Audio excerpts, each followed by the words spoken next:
Look at. All right, Kyle, are we ready to rock and roll with our guy? We are joined, as promised, by Michael Scotto, senior NBA insider for Hoops Hype. What's up, Michael? How you doing, my guy? Hey, what's up, Allen? Great to talk with you as always, brother. How are things your way? I'm good. I'm trying to remember back from when we spoke before, with the Yankees losing to the Blue Jays. You're a Yankees guy? I am. It's all good. I'm just saying, man. I'm just saying. USA all the way, baby.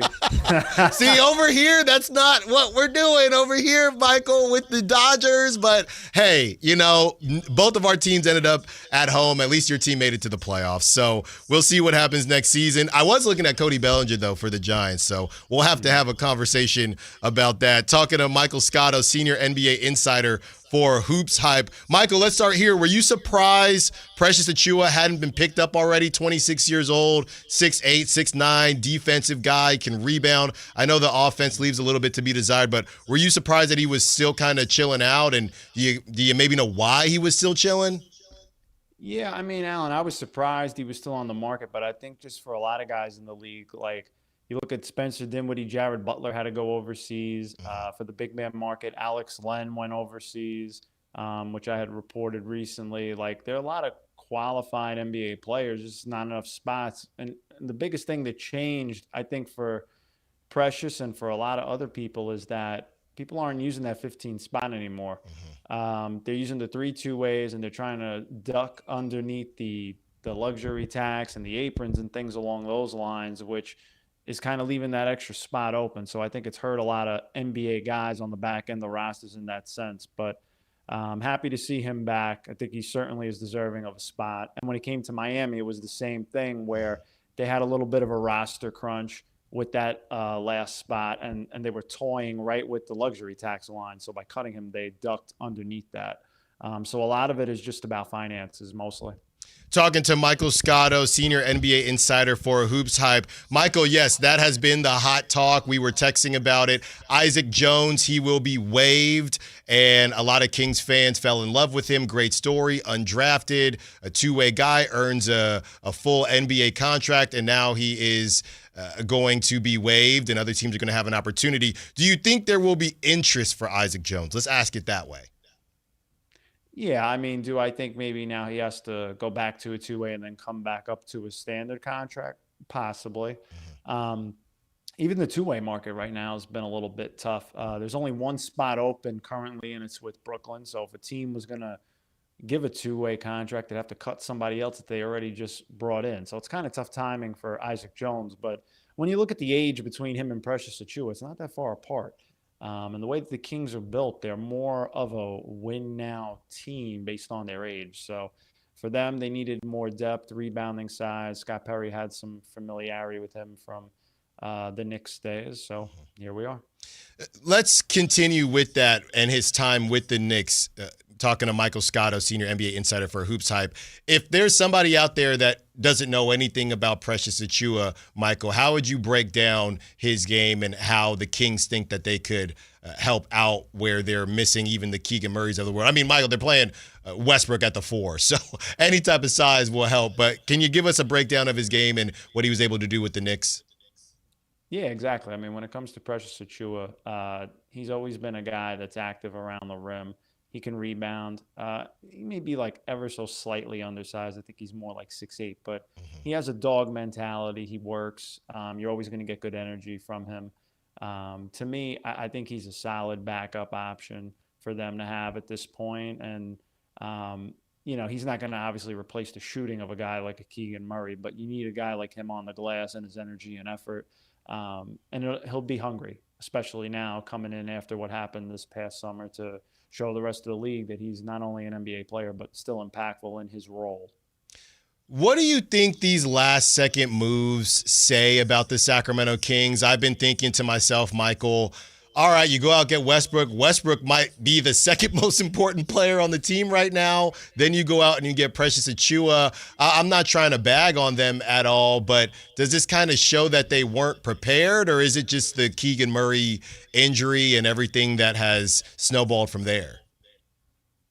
Well, let's backtrack to Westbrook for a second. That took the longest time, I think, just because partly the roster dynamics to see if there was going to also be a trade with Malik Monk and Devin Carter, which never materialized. And that's going to be another conversation that I'm sure you and I are going to talk about close to the trade deadline, but I digress. So that always was there. That was the team that had the interest in him and had a role that would suit him, quite frankly, compared to Denver, which was not going to be, even if he would have picked up the player option. And he talked about that the other night. For the rest of the moves that they made, look, with Precious, when Keegan went down, you kind of needed another bigger body. I always felt like they needed one anyway. And I think they just pulled the trigger. They didn't see enough clearly from Isaac Jones at this point. And you make a move with a guy that's relatively the same age and a guy that's a little bit more proven. And for this group, when you look at their age and where they're trying to go, you kind of need that a little bit right now. I think certainly within Sacramento, realistic expectations would be to try to compete for a play-in spot, and they've got some work to do right now given their start of the season so far.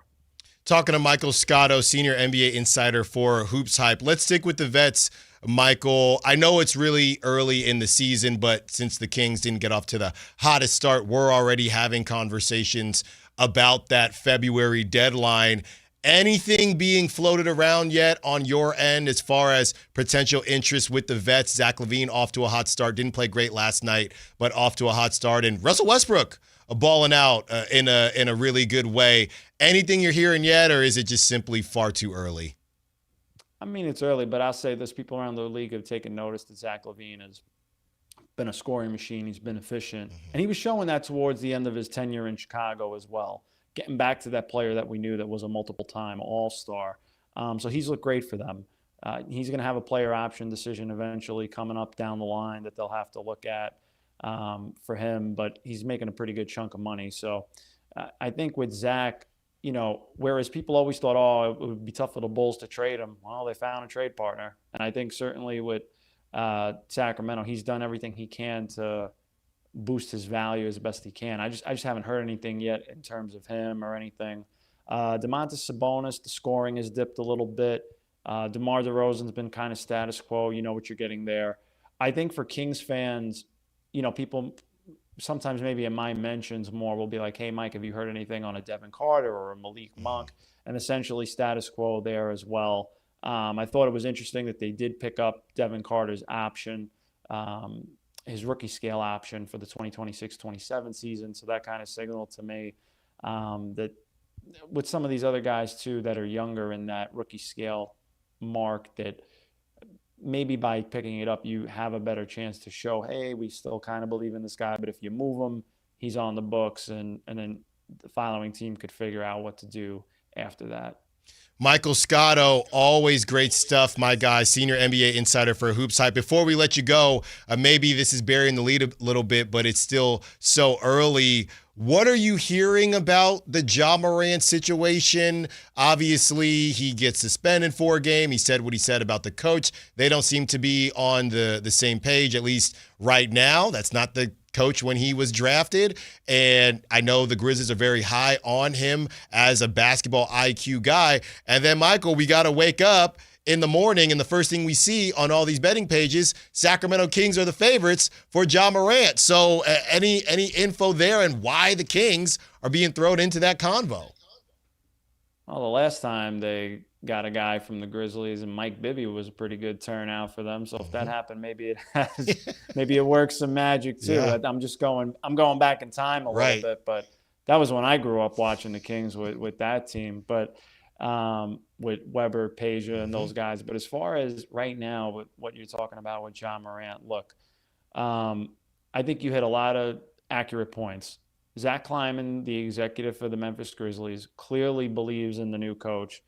They had brought him in last year a little bit. And normally when you see that, when an executive brings in another coach and he's almost like right alongside the current head coach who's a little bit on the hot seat, it's kind of like a wink, wink. This is coming. And that time came towards the end of the season, and Taylor Jenkins was out, and Tomas took over. And so what I think is interesting was Ja was complimentary of him towards the end of the offseason and over the summer. And now those rotation patterns don't seem to float his boat right now. he talked about not having his joy the other night in a post-game media availability with the local media there as well. And when asked if anything could change that, he said he didn't know. This is a guy that's clearly frustrated at the moment. And I think for the Memphis Grizzlies, you're at a little bit of a needle moving point here because they extended Jaren Jackson Jr. They did not when they had the opportunity with Ja Morant. They traded Desmond Bane. They got a bunch of picks back. They got a lot of young talent in Zach Edey, Jalen Wells, Cedric Howard's played well.